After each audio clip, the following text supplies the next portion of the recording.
Introduction. What is it like to be a top blogger? No matter what you end up doing, working online is a fantastic opportunity and a great way to enjoy more freedom and potentially higher earnings.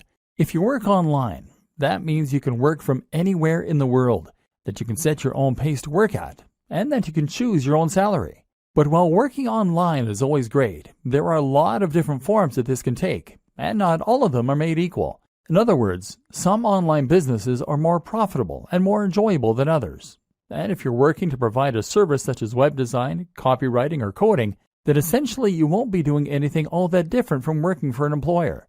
Clients mean deadlines, and they're essentially very similar to bosses. And then there are those hustles that you can get into online. Things like selling ebooks or working as an affiliate to promote someone else's ebook. These are passive income models that will earn you cash while you sleep or while you travel the world. They're low input and high yield. In many ways, they represent the very best of both worlds, and they're an ideal choice for those looking to earn money quickly. But let's face it, these business models don't have all that much ambition attached. Selling an ebook is not exactly changing the world, especially if it's not even an ebook that you made yourself. What's more is that selling ebooks isn't going to get you all that rich. There's definitely a cutoff point at which these get-rich-quick schemes stop being profitable. There's a ceiling that limits how much you can earn, and it's also not particularly exciting or rewarding. To be honest, a lot of people who make money online using these sorts of methods aren't all that likely to actually believe in the products they sell. Essentially, this feels like scamming people in order to make money, which isn't a great feeling. This is why I firmly believe that becoming a top blogger is the best way to earn a lot of money online. In this post, I'll be looking at what that entails and how you can get there. But first, let's take a look at why blogging is the perfect way to make money online. The reality of blogging. Firstly, being a top blogger means generating a passive income. You'll have a website that will earn money for you, but you won't need to put in a lot of daily work in order for that to happen. This isn't like writing or web design where you are getting paid for the time you put in. Here, you have done your work up front, and thus you can kick back and relax when the money comes in from adverts, digital products, and sponsors. That's not to say that there's no ongoing work, mind you. You will still need to write the occasional blog post and do some promotion. It's just that it is up to you how and when you do this. And the best part is that this is a highly rewarding way to work and make money online. You'll find that you don't dread doing it, because you'll be writing about a topic that you really enjoy, and you'll be doing things that you're really proud of. Imagine if your day's work involves stopping off at a coffee shop somewhere, getting yourself a nice hot drink, and then leaning back into your chair while you type up an article on a subject you find fascinating. Then there's the fans and the adulation. Being a top blogger is effectively like being a celebrity. People will read what you write and they'll leave comments and respond. It's an amazing feeling when you write a post that you're really proud of and that you poured your heart into, and then you get emails from people who read it and found it fascinating. It's an even better feeling when you stumble onto a forum where people are discussing your ideas or recommending your posts. You'll be an authority in the niche you love, and you'll get to spend all your time reading and writing about it. And the potential earnings for a top blogger are huge. Really, the only limit is your ambition. Take a look at someone like Pat Flynn, Tim Ferriss, or Mariel Popova, and you'll see that you can become really very wealthy from a big blog by selling products, by working with sponsors, or even just from Google AdSense. What's more is that a blog can serve as a platform to something else. This can be a tool that you use to become a published author, to get your own TV show, or to launch another business. That might sound unbelievable, but I'm absolutely serious. Just take a look at someone like Aaron Marino, Alpha M, who started out with a style blog and now runs his own line of men's grooming products. I can also attest to this myself. I have a fairly big blog, and thanks to that, I got contacted by a large YouTube channel and asked to make videos with them. I now get sent expensive electronic gadgets to review and get to keep them. Well, the videos I make for them got hundreds of thousands of views in the first day. I even got a book contract, and I'm currently on my way to becoming a published author. Being a big blogger is an entirely different thing from other forms of making money online. It's a chance to get rich, yes, but also to get famous for doing something you love, to make a big difference in a given community or niche, and generally to do something that actually matters. If you like the sounds of that and you think the blogging lifestyle is for you, then keep reading. This training is going to show you how to make it happen, and we're going to go to some completely different places than most other trainings on this subject. Strategy. Choosing a niche. I promised in the last video that we were going to go to some rather different places in this training. That's true, but before we get into the interesting stuff, I first want to cover something more basic: the process of choosing a niche and coming up with a brand. What you might not realize is that this is actually one of the most important aspects of being a successful blogger.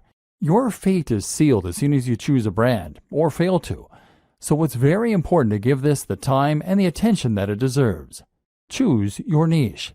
First, you're going to choose your niche. Entire trainings have been created on how to do this, but I'm going to simplify the matter for you incredibly by saying this: the niche you pick should be the subject that you are most passionate about. That is all there is to it. You might protest at this point and tell me that there's no money in knitting or Marvel Comics or Feng Shui. Whatever you're into, you've probably been taught that the big money is in health and fitness, or it is in finance. Get that idea out of your head and focus on writing what you know and love.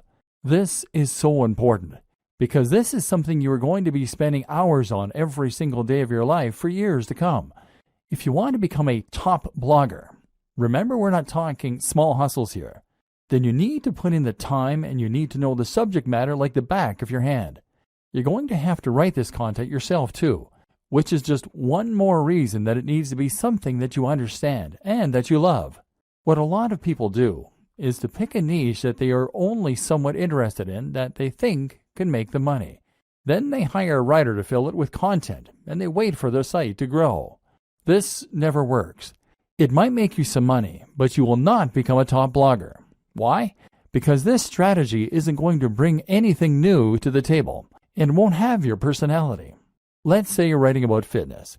In order to be a top blog, you need to be contributing either the most comprehensive and accurate information out there so that you are a top resource, or you need to be contributing new ideas that no one else has come up with. You need to give your unique take on that matter and provide interesting insights and ways of looking at things that other people won't have considered. You need to do this in your own voice, in a way that lets people know what you're about, and that makes people want to keep on coming back to your site. If you hire a writer, then even the best writer in the world is going to give you content that is generic. They won't use their own personal voice because they're ghostwriting, and they won't contribute completely new information. That's because they're writers, not experts in that niche. And even if they were experts in that niche, they wouldn't want to give ideas that were too new, too controversial, or too unique, because they'll assume that you want to sound like you. In other words, they can't put words in your mouth. Only by writing it yourself can you bring something new to the table. And you can only do that if it's a topic you really know and understand. And this is before we mention the fact that you have to love the subject enough to spend all that time on it without getting tired of it and moving on. How to hone in on a smaller niche.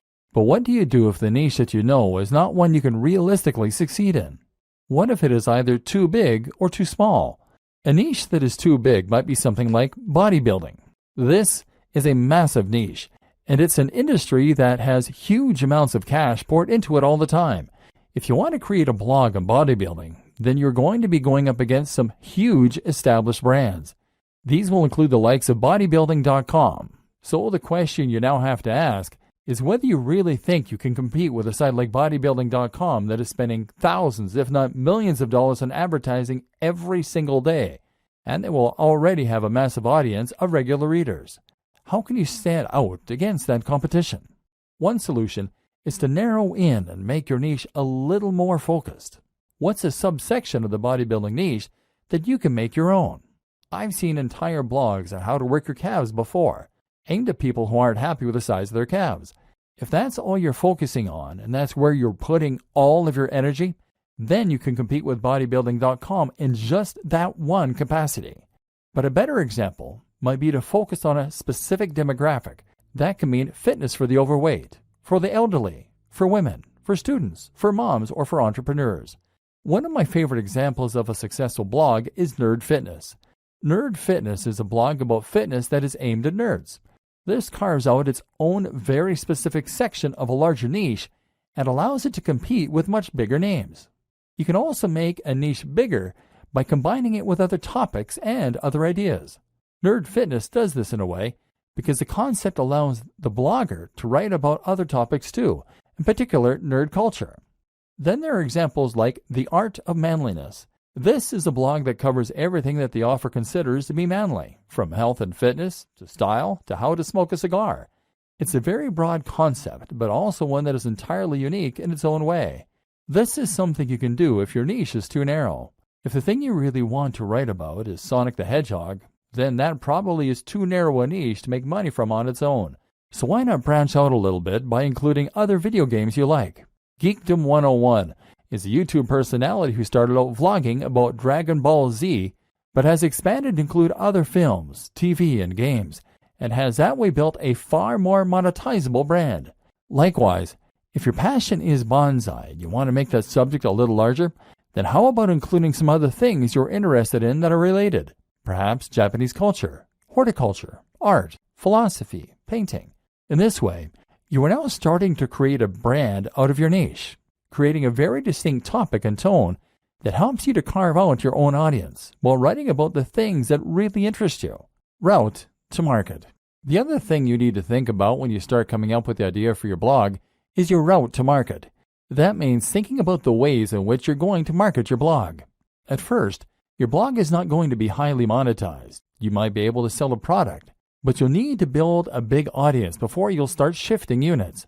Likewise, AdSense and other display advertising won't earn you much at all until you start getting heavy traffic. So that means you really can't afford to pay for your advertising to begin with, and that in turn means you need to find ways to market yourself for free. A route to market is a direct channel you have to your target audience. Your target audience is your persona, the imaginary person for whom your site has been designed. You need to know what kind of person this person is and where they can be found. Then you need a way you can reach them for free.